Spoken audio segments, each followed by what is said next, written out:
household trying to figure out if we're live. I think we are. Hello, Sorry friends. we're late. I know you're Seven-ish. Seven-ish. So rough on an Enneagram 1. You want to bring that up? So we will attempt to answer any questions as we can. So feel free to comment on this video. And even if we have to loop back around at the end, we can do that. So tonight we are going to give an introduction to the Enneagram, but we hope that it is helpful even if you are a veteran Enneagrammer, Ennea nerd. Christina and I have been journeying with Enneagram for about 5 years and have found it super helpful, not only for understanding ourselves, but also understanding how we work together in our relationship and how we interact with other people and how we understand other people and have compassion for other people and see maybe a little bit what it would be like to walk in their shoes, which is super difficult. But if there's anything that's been helpful, it's been this tool. Some call it a sacred map, a tool of transformation, and we accept all those things. So, which is super difficult. I can hear myself. So anyway, one thing that I've really appreciated about the Enneagram is that it has given me language for my motivations, for my inner life, my thoughts, and so some of the words that we'll use are true self and false self, or basic desire, or even what image of God, what piece of God's image we might be able to offer to the world, because the Enneagram identifies 9 different basic home bases or types. And so we'll just take a pass through each of them and kind of explain a different aspect of each of them and kind of the different essence, the different gift that they can offer to the rest of us. Yeah. So I'm getting messages as we speak about where were we. So hopefully people are figuring it out.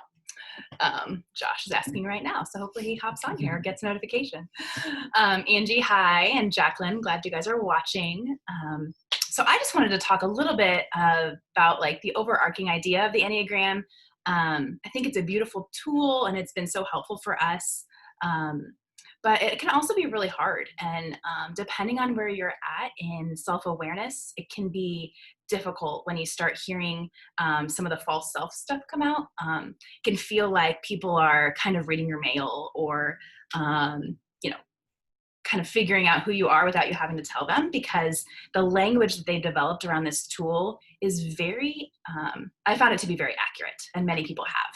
And so as we're talking through the 9 different types tonight, I just encourage you to invite the Spirit to be with you in it, and for the Spirit's presence to be there.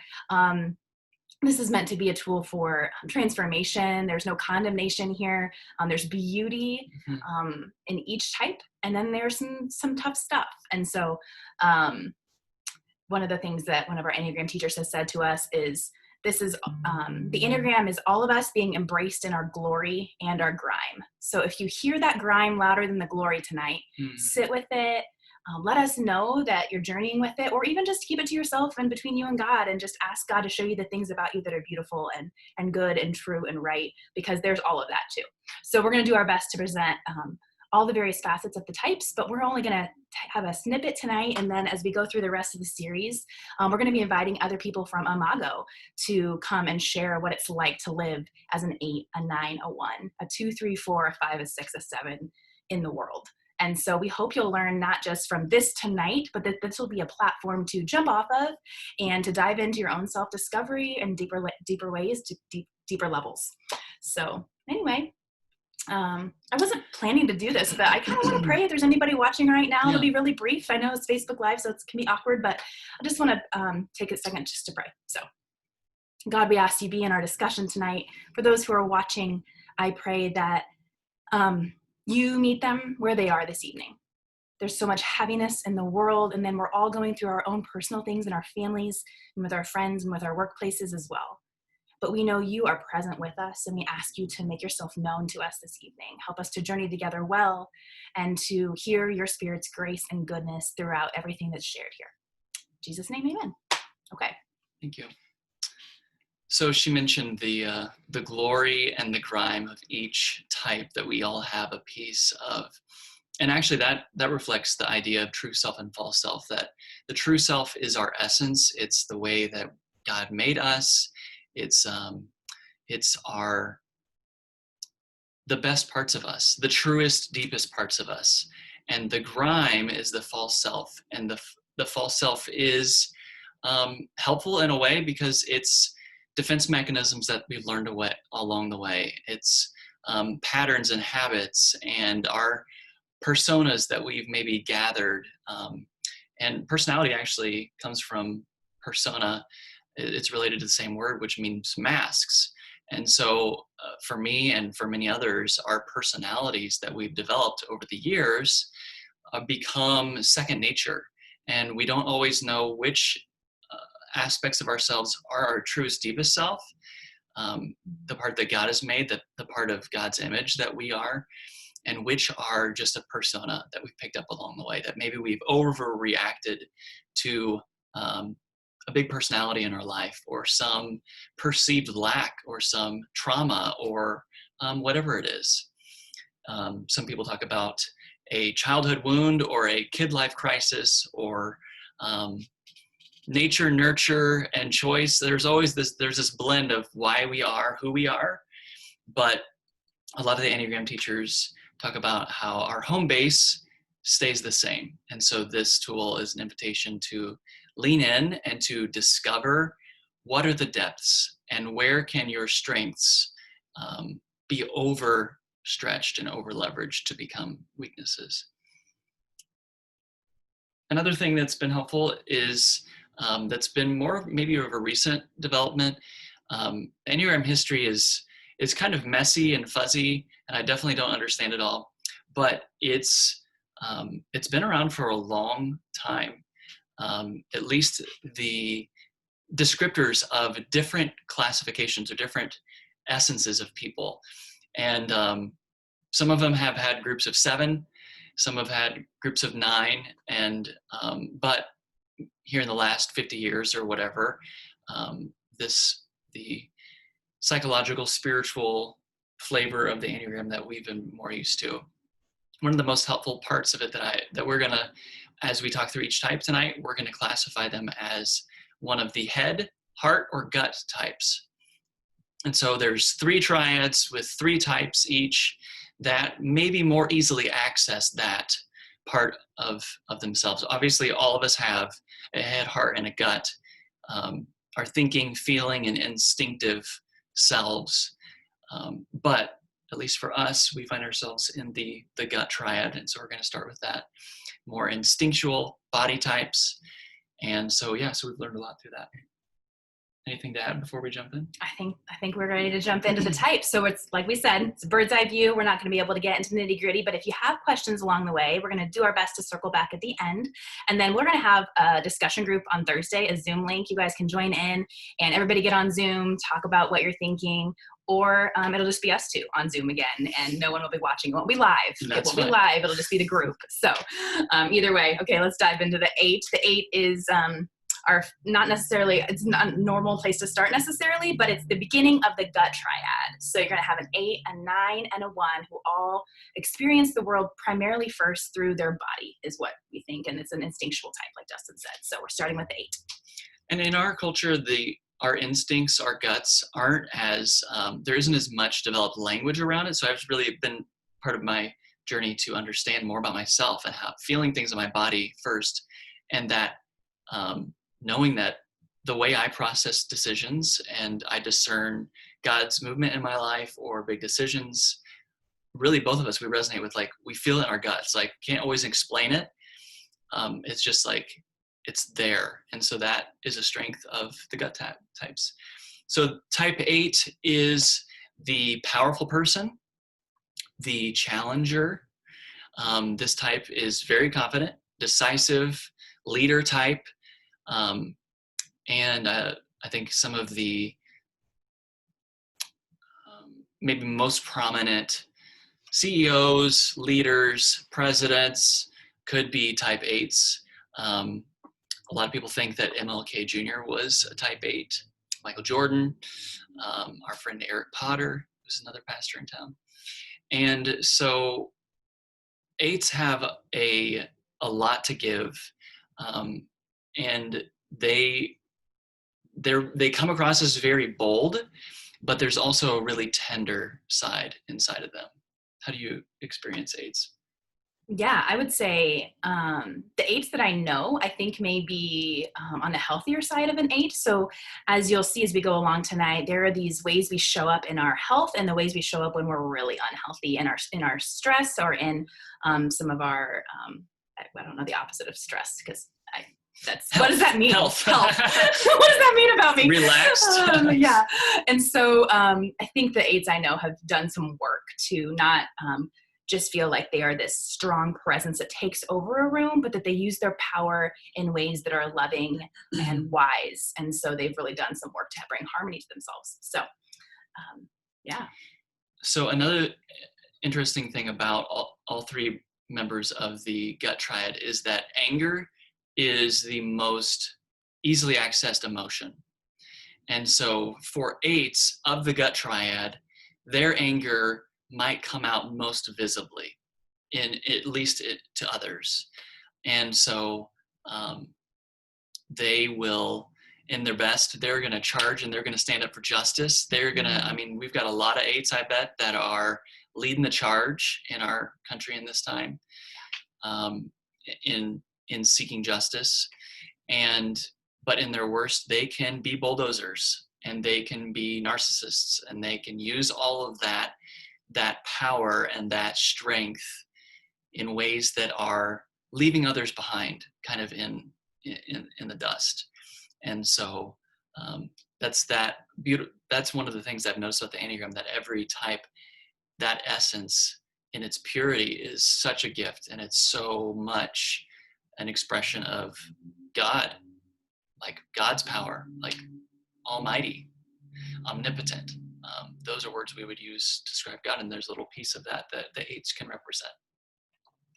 Yeah, so one of the things that we talked about is that there's this idea of something maybe that was lost in childhood, or they learned in childhood that was kind of a coping mechanism, and that could be something that really happened or what they perceived to have happened. So even with the best parenting, the best home environment they could have had, we each still carry wounds from our childhood, and the Enneagram would say they're real or perceived. And either way, it doesn't fully matter, because whatever occurred in those early parts of our life, we kind of carry through to adulthood until we really address them. And so the thing that they learned in childhood may have been something like don't trust, or don't show your weakness, or maybe they didn't think the world could be trusted, and so they didn't want to be controlled. They wanted to gain the control.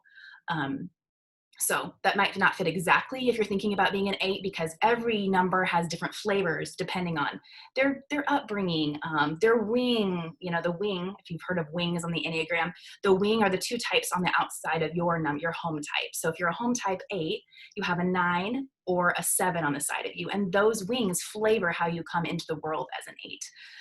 So anyway, I love 8s. I love justice, so I resonate with 8s. I want to follow 8s. And then I have a soft spot for 8s that I think the more we learn about the Enneagram, the more we have a soft spot for every single person, because it's hard to be human.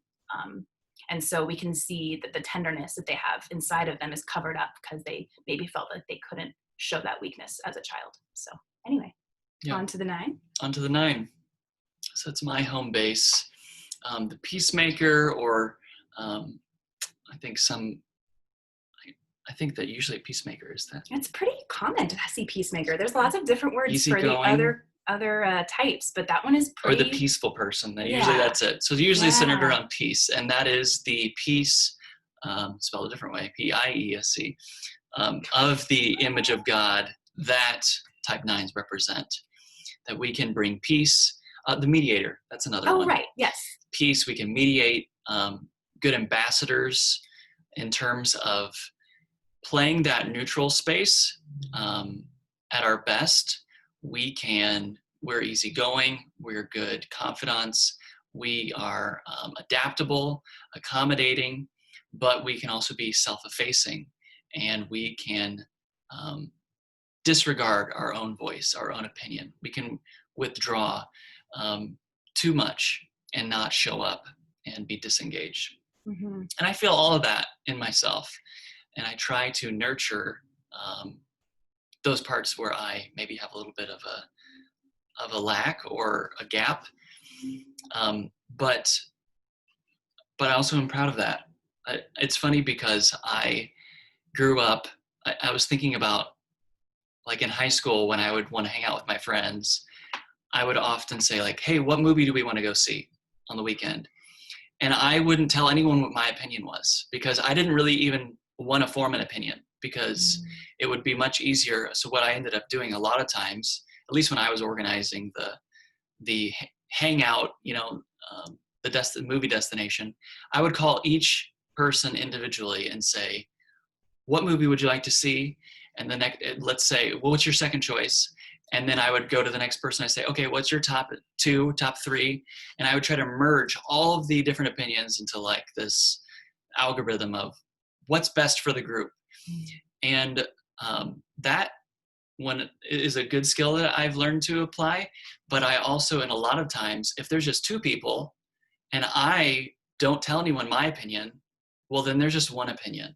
And so I avoid conflict. And it's mine. Yeah. So because I have that desire to avoid conflict, then I might just keep my mouth shut and not say anything.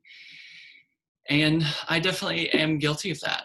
And so I'm trying to speak up, show up, say my opinion, speak my voice, and run into the conflict sometimes and say, hey, let's figure this out together. And so that's definitely, that's part of the 9s. Yeah, I'm glad you talked about merging. I feel like that is one of the things that I didn't know that you were so good at. But as we learned about the Enneagram, that was one of the first things we both were like, whoa, this happens all the time in our marriage. And whether that's you not even knowing your full opinion on something because you haven't taken the time to develop it, or me just assuming you don't have an opinion because you'll just go along with what I say, it was this slightly unhealthy dance we were playing. I don't know that either of us knew we were doing it to the other. Yeah. And it was working okay. But I think it's better to allow space for the other to grow. And so that's looked like me pausing and me asking more questions. And it's looked like you figuring out what you actually think about things and me listening when you actually say it. So and that's where we really feel for this, calling this a tool for transformation, because in other personality typing indicators, Myers-Briggs, whatever, those kinds of things, they're often more used to just label where you're at, or maybe just the externals, how you show up in the world, but it doesn't name your motivation. What are your drivers? Why are you getting to those places? And I haven't felt like, and even in Christian circles, an easygoing person that's adaptable and accommodating to other people is super celebrated. Yeah. And so in a weird way, Christian community only helped to nourish my false self. And so the Enneagram has helped me to notice, when am I really pushing down my own thoughts, which has sometimes then repressed anger because I don't feel like I'm being heard or valued, because I'm not even saying, my piece, my opinion, to put it out there to be valued or heard. And so that's been one of the huge gifts for me. Definitely feel like it's a tool for transformation. And I also resonate with this being in the gut triad of being, feeling things through my body. And I think I mentioned anger. That doesn't come out a ton for me, but definitely is my most prominent emotion. Yeah, so the things that maybe a 9 learned in childhood could be that it wasn't okay to assert themselves, or maybe they lost in childhood that your presence mattered. And like I said, this doesn't necessarily mean that the parent was saying that or even doing things that meant that. It just means that was perceived. I actually your mom might be watching. I don't know. I saw her jump on. So if so, this isn't, I mean, there's so many parents who are learning Enneagram, and I hope we'd all just give ourselves grace, because no kids are coming out without a need for therapy, and that's okay. Oh, yeah. We all need it. Chris Heuritz, who is one of my favorite Enneagram authors and podcasters, he said that even with the best parenting and the perfect environment, we're still born with a perspective on the world that we will perceive a certain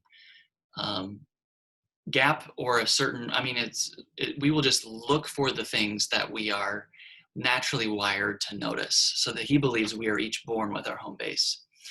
So some part of me thinks, because I was a middle child, some of that really resonates with the type 9 characteristics. So that's been a helpful lens in the past. So who knows? But I am who I am. So yeah. So we hop over to type 1? Yeah, grateful for our peacemakers. Let's get to the ones.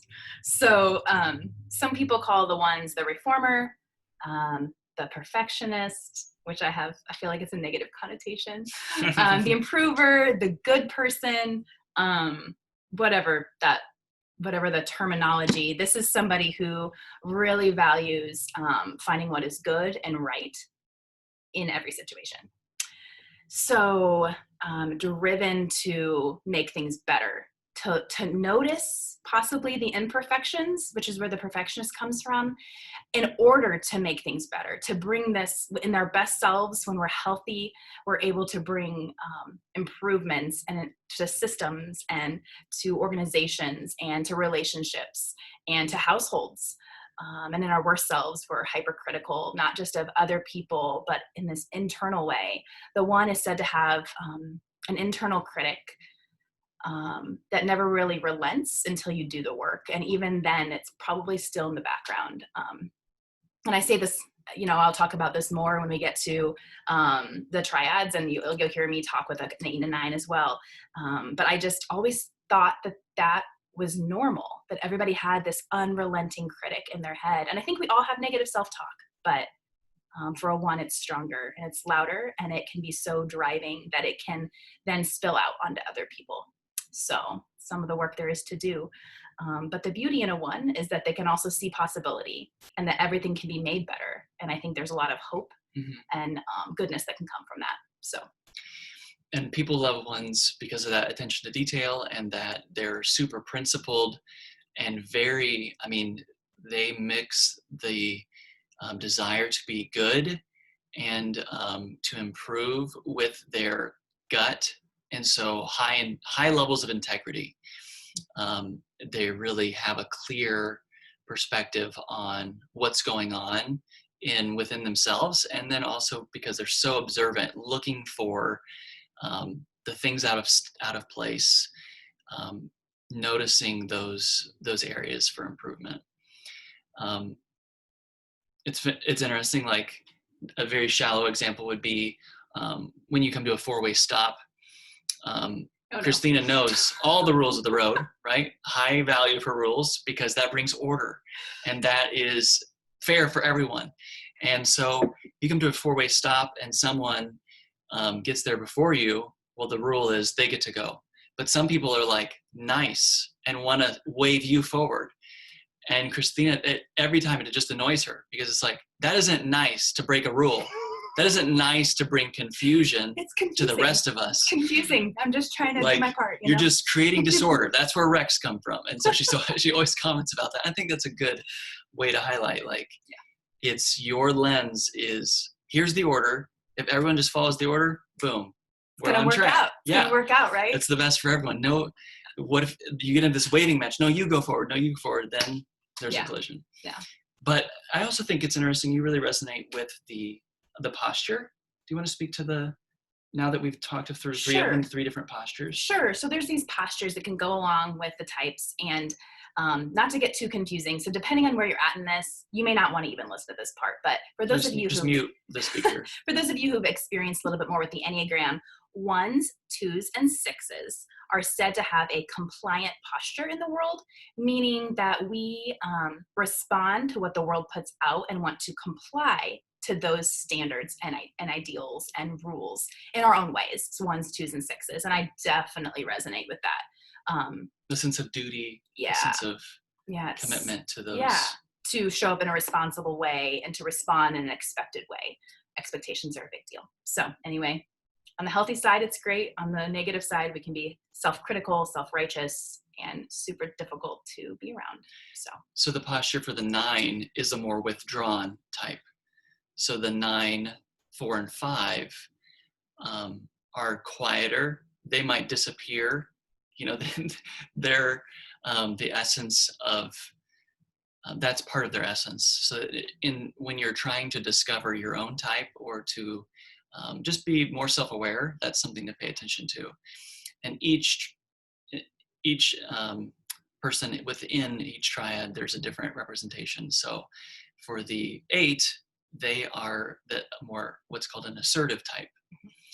And so they're a bold personality, a force to be reckoned with, hopefully a force for good, but an assertive type. They take action. Mm-hmm. And so the 7s, 8s, and 3s in our life, those are the assertive types. And I'm fairly assertive, and many of you may have experienced me that way. So, we all show up in different ways. But my assertiveness usually comes after I've understood what the rules are in a situation and what my responsibility and my role is. So, okay. Oh, some of the things maybe lost in childhood in a 1 could be the idea that you are good. Just stop. You are good.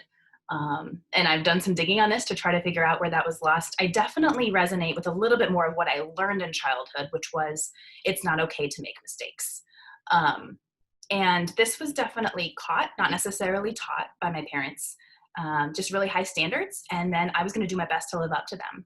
And so making mistakes wasn't really something I dabbled in very often. And I can only remember a few times in my entire childhood where there was a confrontation with my parents because of something I had done wrong. And that's not to say that I was a perfect child. It's just I was so aware of mistakes and I avoided them like the plague.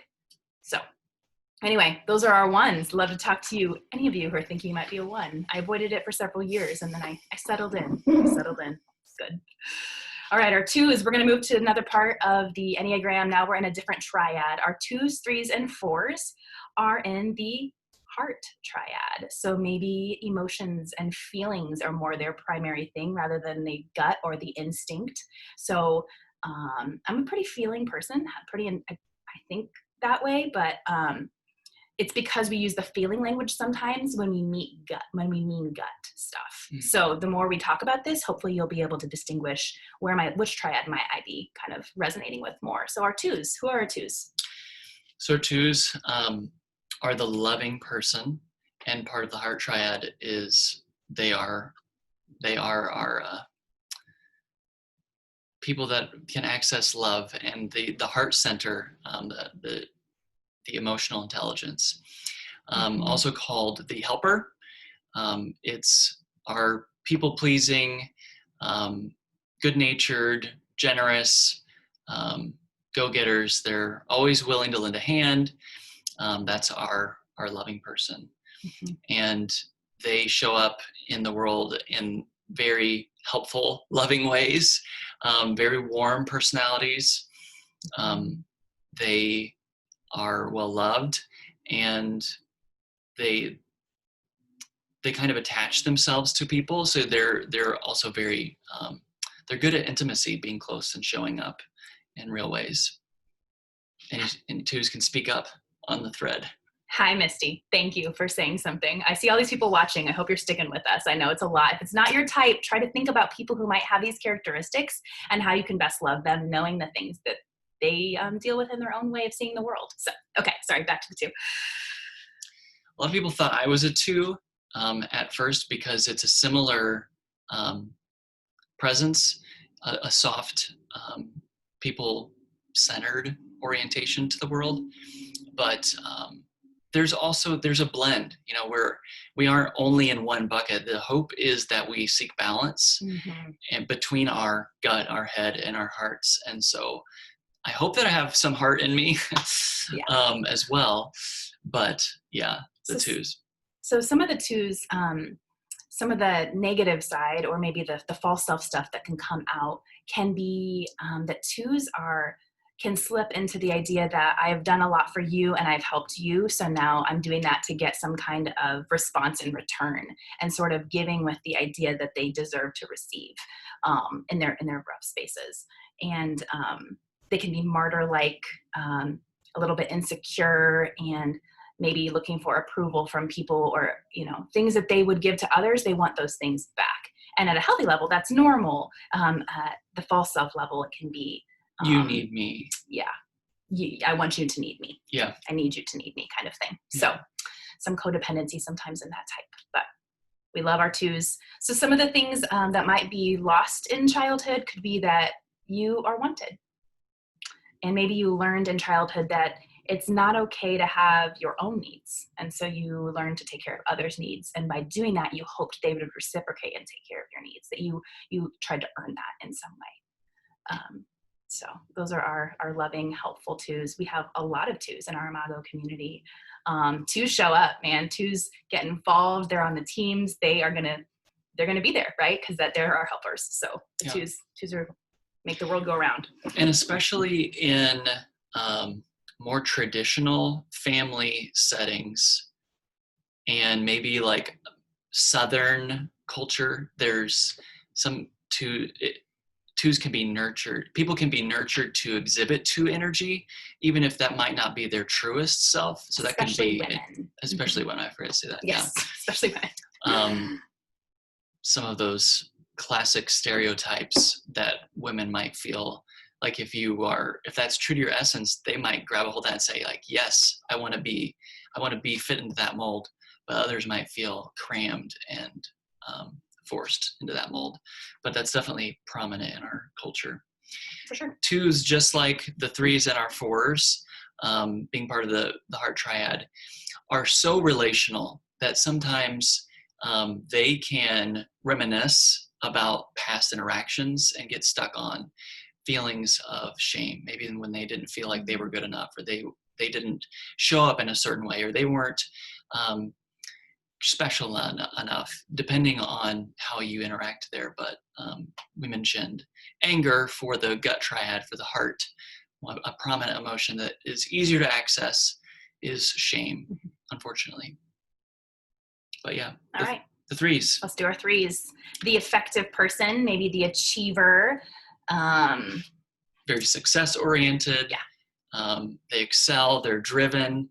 They are adaptable because they are constantly wired to notice, what does this person, what does this group need me to be? How can I get the applause or the affirmation? Really wanting that, driven to prove themselves, to say, like, I matter, I'm making a difference, look how effective I'm being. And because of that, they achieve a lot. They do a lot for us. We rely on them in the world to get things done. And what our favorite co-pastor is a 3. It resonates with that. Yeah, they are high performers. I mean, just get so much done. Very practical people. They can be image conscious, so aware of how other people are perceiving them. And then in some of their false self stuff, maybe that goes too far, and then they feel like they need to change who they are in each setting, to the point where it almost feels like deceit. Workaholism can be one of the negative sides of this. That, you get so stuck in your work and you're so good at producing and being effective, and it's so celebrated in our culture that you might not have good boundaries, and you might find yourself falling into the trap of believing that you only are what you do instead of who you are. Yeah. So image conscious. So let me talk about that for a second, because in some ways, maybe usually people might use that in a negative light, but there might be some 3s who are amazing at marketing or graphic design or promoting, salespeople, because they can look at their target audience and they can ask, what is this? How can I shift this and shape this to fit what this person is looking for? So it can be very hospitable in that way. So chameleon skills can be used for good or evil. Absolutely, for good. Yeah. So maybe the things that they didn't hear as a child could be that you are loved for yourself, not necessarily what you do, but for who you are. maybe. Or maybe they learned in childhood that it wasn't okay to have your own feelings and your own identity. So then you started reading the room all the time and feeling what was going on and then giving that back to people. So those could be some things that you could sit with if you're wondering if you're that type. And our culture praises efficiency and getting things done. And so it's a little bit easier for us to maybe affirm that that piece of the image of God. Efficacy is what Enneagram language would say is a piece of the image of God that threes represent. Yeah, and nines need to go to their three sometimes to fight off the sloth. Fight it off. Go to the three. Be effective. We're not going to get into it too much, but there is something called harmony triads that help bring balance to each of us. And so each of us rely on the energy, the essence, the gifts, the more resourceful tendencies of other types and other numbers. And so it's good to know your home base and be solid and centered, grounded, but also to branch out to our other centers of intelligence to seek balance there. Mm-hmm. Sometimes, one more thing about the threes, and we'll go on to the fours. Even though threes are in the heart feeling triad, sometimes they're unaware of their own feelings.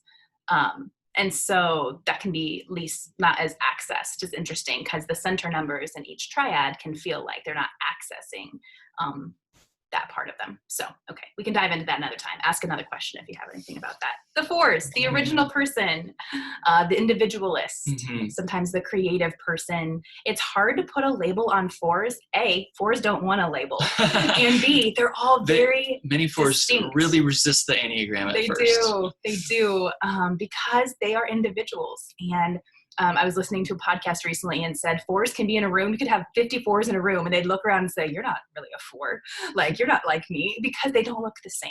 And that is beautiful. Yeah. And so something that they bring about reflecting God's image is his beauty and God's creativity. Yeah, originality. And they can be seen maybe as sensitive and expressive, maybe empathic, sometimes dramatic, okay with feeling the darker emotions that some of us aren't comfortable with, maybe more melancholy at times. Or angst.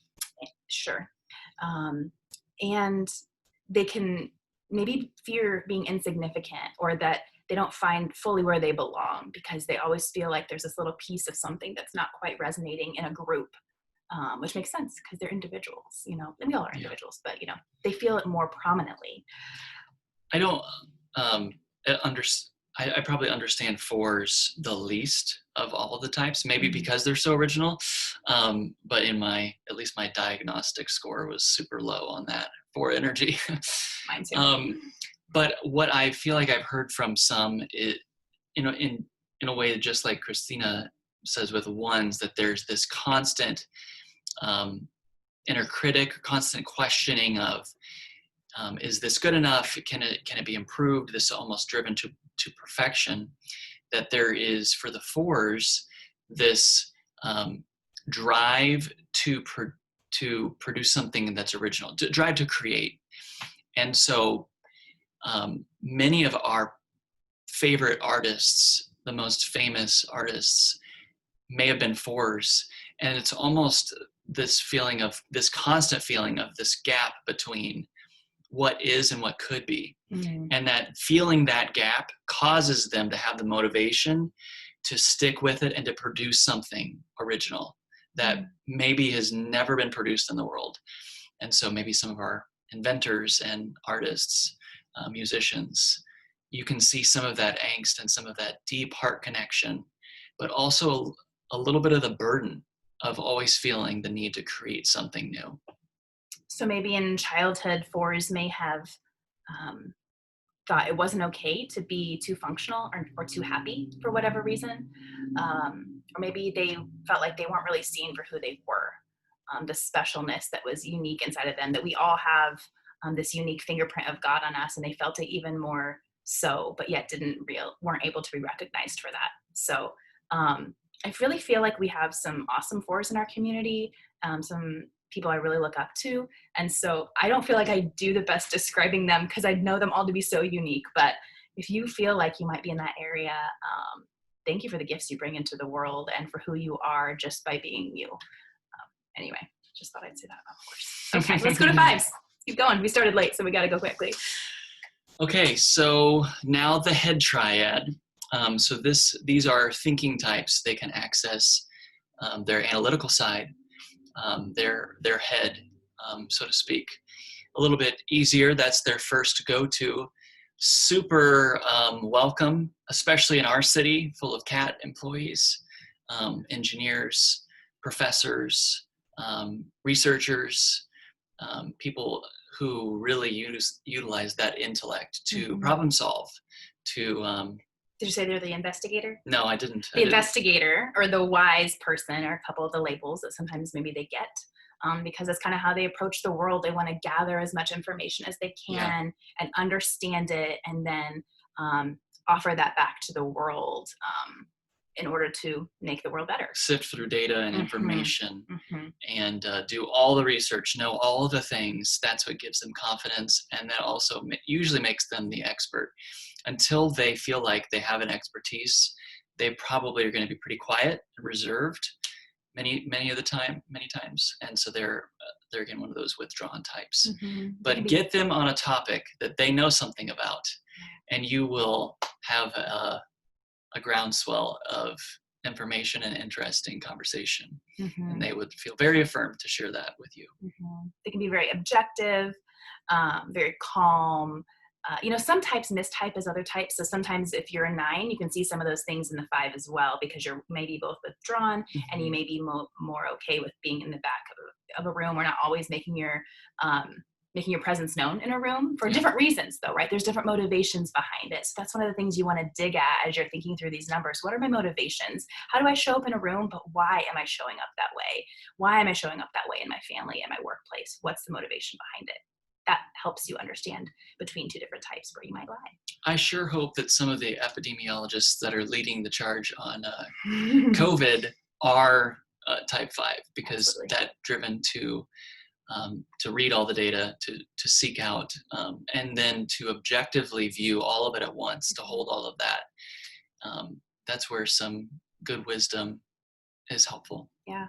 So some of the false self in a 5 might be that they're extremely private or guarded with their information, or want to withhold it from people, or kind of want to hold it above people, almost in like a more of an arrogant way. Like I know more than you kind of situation. Yeah. And so the things from childhood that you might identify with if you're a 5, that maybe it was lost that it's okay to be comfortable in the world. And maybe you learned it wasn't really okay to have needs. And so you kind of, you went into your headspace more, and you started gathering everything you needed in order to be able to have all the information so that you could make good, wise decisions. So anyway. For the head types, the emotion that is most easy to access is fear. Fear of the unknown, fear of the future, fear of not being secure. And so many of those in the head type were great to have around in keeping your toilet paper stocked in this season. Like maybe they already had 3-month supply of X, Y, and Z, and they've already thought about the finances if someone's hours have been cut. Planning ahead. That would probably go for all head types. I don't want to just make a broad stereotype, but yeah, there's a need for security and self-preservation, of really protecting that home base, whatever that home base is for them. Whether it's their family, which we see a lot. I think a cultural archetype would be that father who's like, I'm working to protect my family, put food on the table, put a roof over my kids' heads. That value is useful for some, but yeah, that's maybe most easily represented in the head types.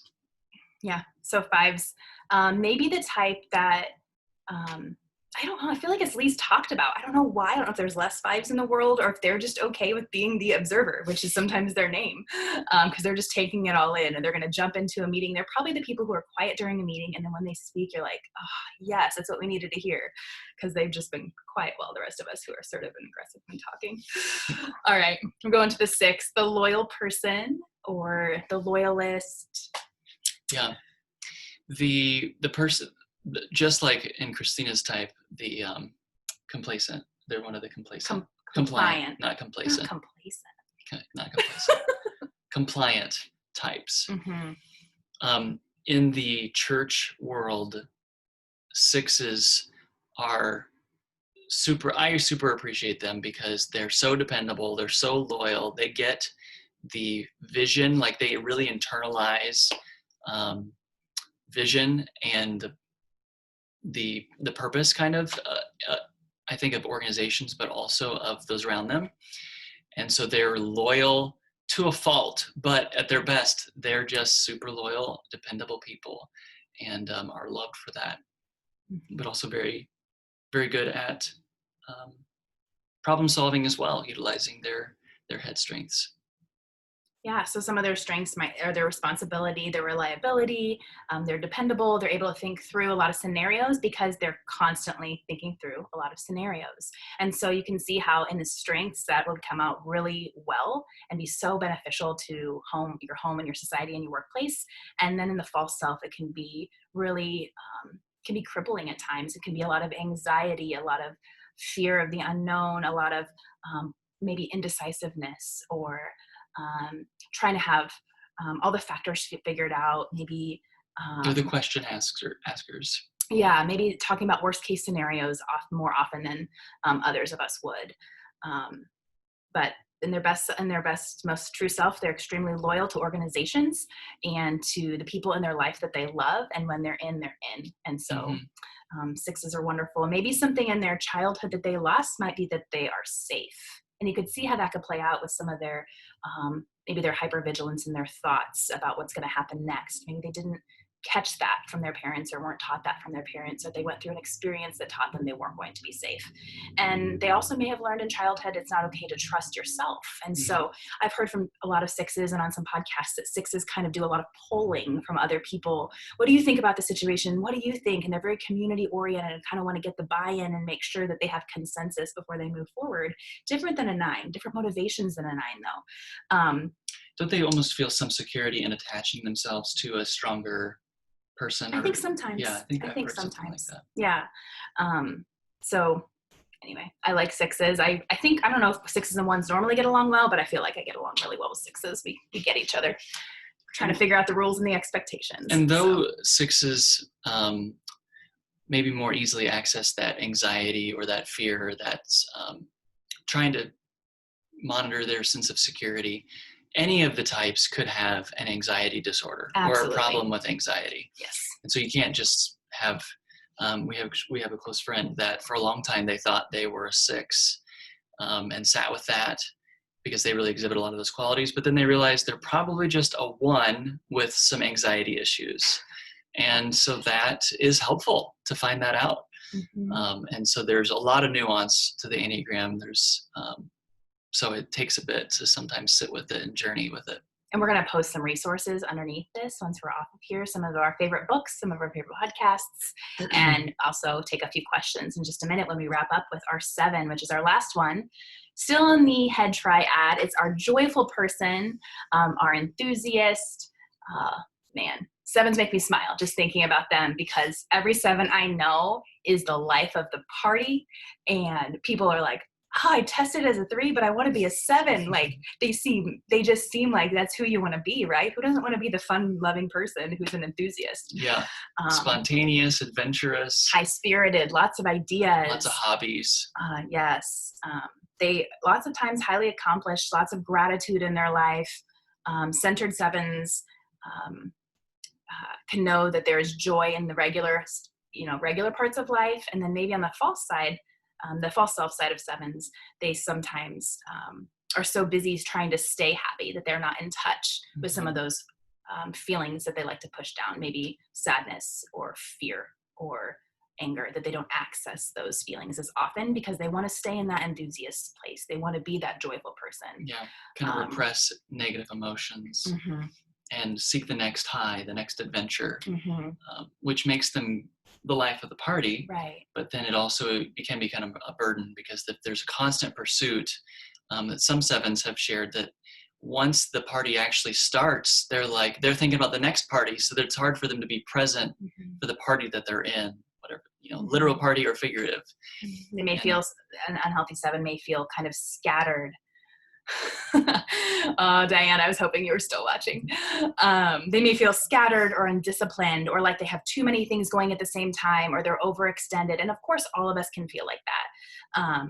But they may feel boredom or those painful emotions rising up and wanting to stuff them down with the next thing to look forward to. So I have a lot of admiration for sevens, and I feel like I have a lot of empathy for sevens too, because that just feels like a hard way to be in the world. I think all of these are a hard way to be in the world. Like, yeah, it is just, can be. It is just we all have our own human. Our own glory and grime, right? Yeah. So sevens in their childhood, they may have lost the message that they would be taken care of. And maybe they learned in their childhood that it wasn't okay to depend on anyone for anything.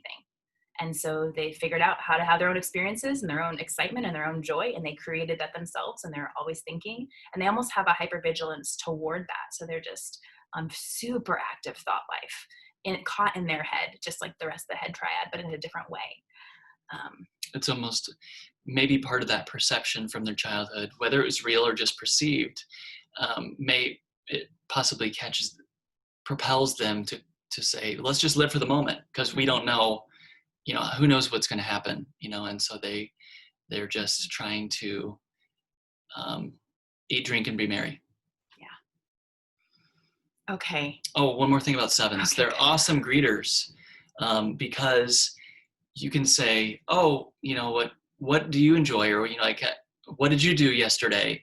And they will say something, but because sevens have so much enthusiasm and oftentimes so many hobbies, or at least things that interest them, they'll immediately connect and say, oh my gosh, me too. And they'll make you feel like you're important, because they're immediately enthusiastic about you. That's good. Yeah, that's good. Yeah, they use that for connection too. It's not just for their own, excitement. Okay, those are the 9 types, the 3 triads. So we did the gut and the heart and the head, and gave you a little flair, some other types in there. But if anybody has any questions, thank you for sticking with us. I know that was a lot of information. Feel free to post something, or just say something you liked, or just whatever. Let's do a little interaction if you have any. Like super warm in our room right now. So while we're waiting to see if there's any questions, another interesting maybe symbolism for the 3 triads. I wrote this down. That maybe the people in their gut feel like I am what I do, and they're very present, and so they're very action oriented in the way they apply those skills, and they feel like slowing, like their activity is what brings them value. The heart triad, I am what others think or say about me, that they're so aware of the relationships, the people around them, of the social norms, that is what determines their values, like what other people think or say. And then for the head peeps, I am what I have. And so whether that's accomplishments or gained experiences or possessions or degrees, whatever that is, that is their identity markers. I am what I have.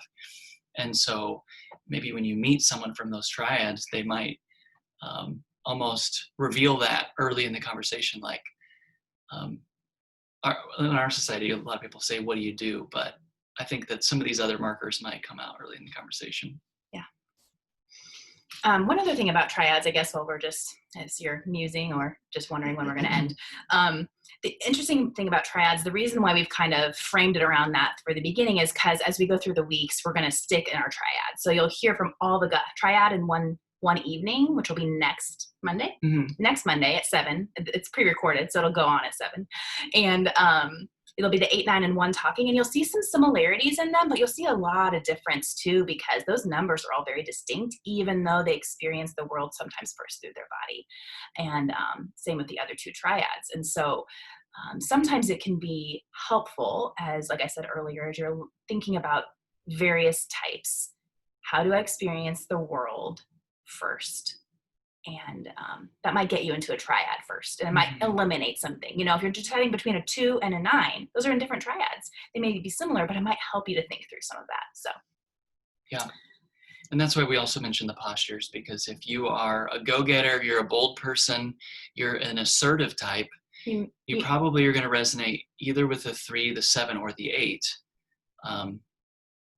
At least that should be your first trial. Yeah. You might land somewhere else, and you could just be a really healthy 2, who knows? Because in bringing balance, we hope that there is diversity and that there's the ability to adapt to the different scenarios. And so in my church role, I can be bold and I can be a leader type, but most of the time I would rather be more withdrawn and play second chair, do things behind the scenes, and not be out in front of a crowd. Jillian, thank you for your question. Okay, so she says, I was also surprised that others didn't have the inner critic the same way as a 1. Will you go into ways of how to silence that in a healthy way or tell it to shut up more? Will you teach me? I'm just kidding. Yeah, I can take that tonight, and then next week we'll talk a little bit more. I talk on the 1 too, so you hear some more of my story, and then I'd love to have some ones gather next Thursday at 7 on Zoom and give each other some tips. One of the things that I try to remind myself is that my expectations for myself are almost always higher than anyone else's expectations of me. This goes across the board. So my expectations for what I do in our marriage, whether that be chores or I don't know, maybe chores is one of the ways I think of it a lot, is I'll come into the house and I'll say, oh, I'm sorry I didn't get to that. And it's Dustin wasn't even thinking I was going to get to that. That was my own expectation. I'm basically apologizing to myself. And I need to sometimes just do that work internally rather than assuming others have those expectations for me. So perhaps which would reduce the pressure. Yeah, which reduces the pressure to realize, this also translates to work. Not necessarily at Imago, but also at Imago, I was just, at Family Core, sometimes I have these ideas and all these ways I want to improve and make things better. And I notice all the ways things are falling a tiny bit short. And I think I could offer something to that, which is so good. But I have to first start with what's already working here, what's already good. And if I can train myself to see some of those things, then the critic, that it lowers just a little bit, because now I'm not on hyper awareness mode of all the imbalances or the things that could be improved. Am I making sense with that? Yeah, totally. So just reminding myself that my expectations are always higher than other people's. I know that there was one book that resonated with her that it said you will always notice the pillow out of place when you walk in the room or whatever it is. So you can't prevent yourself from noticing that. That is just an innate skill of yours. But what you do with that noticing, you can adapt and change. And so maybe not being hard on yourself or criticizing someone else, or asking, well, this has to be taken care of right now. You could say, I'm going to wait and do that later. Or that's good enough for right now. Reframe the expectations, the standards to be realistic and to not feel like you're failing these standards and expectations. I think that's been a big part of your journey. Yeah. And I think for me too, just getting my expectations and my stuff from my internal critic on a paper, sometimes just getting it out. So that can look like having an actual plan, because I function well on a plan. So I have a plan, like I have goals. I have not as much during COVID, but I was so good about using my planner before this. But I have goals for like weeks and months and quarters. And those are not, and I give myself grace to know I'm not going to check all those boxes. I'm not going to make it all the way. But my inner critic is already aware that I'm not going to meet that expectation. But just saying, hey, these are the things I'm hoping for. Mm-hmm. And any progress I make toward them is an accomplishment. So I don't deny that I'm a planner or that I need the organization or that I'm going to have big goals or things I'm working toward, but I give myself grace in those things. So I don't know. And I have a good partner who reminds me of who I actually am. So that helps. I think grace, we all need grace because we all have obsessions or places that we're sharp edges. And our original Enneagram teacher, Claire Lowridge, says that if you can name it, you can tame it. Mm-hmm. And I really like that. Well, one, it rhymes. And two, it's better than if you name it and claim it. It's better than that phrase. Gosh. But three, it's I think it's just giving us each grace to non-judgmentally observe ourselves and watch and notice ourselves without having to take an immediate step or having to see change right away. Even in some brain science stuff that I've read about in some spiritual development, they've pointed out that simply paying attention to what you're thinking about and noticing that is half the work of hope for change and transformation. Isn't it bring awareness to your awareness and intention to your intention or something? I don't know. It's repetitive and I have to remind myself what it's actually saying. All the rhymes. Oh, thanks, Jillian. Yeah, Master right? rhymes. Pillows out of place all the time. Yeah, you're welcome. And Josh, thanks for affirming my planner self. I think it is helpful to the world most of the time. If I can also learn to go with the flow. If I can lean into my 7 and the joy and the freedom, that helps bring some balance to me. So I think another thing is as we're all journeying to pay attention to is that there are no perfect or best types. Oh yeah, absolutely not. I hope no one thought that. So yeah. Like you might be super proud of your type and think everyone should be like me, but that would not serve the world well. Or you might be super horrified at your type and think, I hope no one finds out that this is my type. And that's okay too. Yeah. A lot of people are drawn to like the descriptors of the 2s, the loving person, or the 7s, the joyful type. They're like, can't we just be like them? Those sound great. But we really everyone has a place. Mm-hmm. Yeah. Everyone, we need all the expression of God, the diversity. Okay. So yeah. So don't be too hard on yourself. Well, as you guys sit with this week, I'd just invite you to, I don't know, ask yourself a little bit every day, do I see myself showing up in one of these spaces as my true or my false self? Did one of those numbers resonate with me? Maybe at the end of the day, kind of do a little exercise to just see where did I show up feeling like full of life and like it was my best self, and where did I see the shadow side kind of creep in? And then maybe if someone you want to join on Thursday at 7:00, we will share the link, I think, in the We Are Imago page. So it'll be a closed group. And we'd love to have you there. We can just chat about the Enneagram in general, talk about whatever you're thinking with the types, help you maybe decide between 2 or give you some resources to decide between 2 or 3 you're thinking through. And share this video with anybody who's interested. We're not perfect at it, but we're accessible. So maybe that's better than a podcast. I don't know. All right. Well, thank you for tuning in. We're grateful for all of your participation tonight. So the Monday nights will be more teaching oriented or interview style. And so the next 3 weeks we'll interview different triads, the gut, the heart, and the head types. And then in a few weeks after that, then we will teach again and we'll take another pass, maybe go a little bit more in depth into some of the nuances and some of the new things that we've been learning lately. But every Thursday throughout, we'll have the Zoom hangout, the regular meeting. So we join us on Thursdays at 7. Yeah, we think it's important to process together as much as or as little as you want to share about yourself. You can even be there just to glean from others. So in it together. And thank you guys for watching. Thanks, Linnell. Thanks, Angie. All right. Have a good night, everybody. We'll see you soon. We'll see you next time.